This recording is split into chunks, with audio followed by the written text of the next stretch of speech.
Number 4 on my top 5 health optimization recommendations would be diet. Diet is a complicated topic.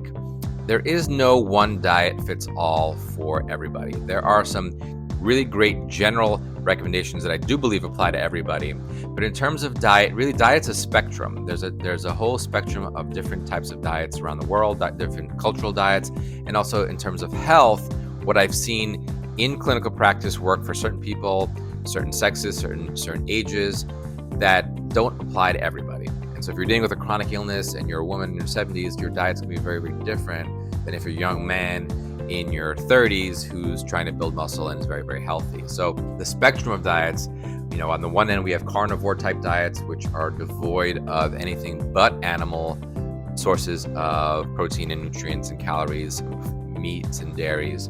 And then on the opposite spectrum, we have zero animal protein, animal sources of food with vegan diets, and really the spectrum of everything in between. I tend to recommend for most people that in between zone, the balance point between carnivore and vegan, which is paleo, a type of diet where you're getting some nutrition from animals, some nutrition from plants and vegetables, and whole food plants-based diet.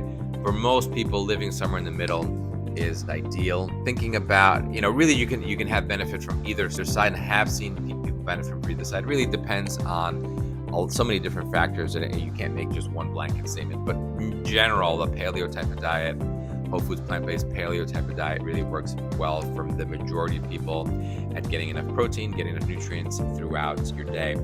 And as far as general recommendations, there's kind of really 4 main things you want to think about that apply to everybody. So sugar, processed foods, seed oils, and limiting alcohol and caffeine really are the kind of the general recommendation I'd say. So sugar in general pure sugar in general is really bad for the body. It spikes our blood glucose, it throws our insulin and pancreas and our adrenal glands into kind of overdrive, and then it crashes us and can swing us around, and it's not a really effective way. Our body is not really designed to have pure sugar in a pure form. Seed oils, we're learning now, or through research, that seed oils in general are very inflammatory. They have a lot of omega-6 inflammatory oils in them, and so we want to stay away from seed oils and focus really more on healthy fats like avocado, olive oil, fish oil, staying away from those inflammatory seed oils, those processed canola oils, vegetable oils. Those types of oils can be really inflammatory for the body.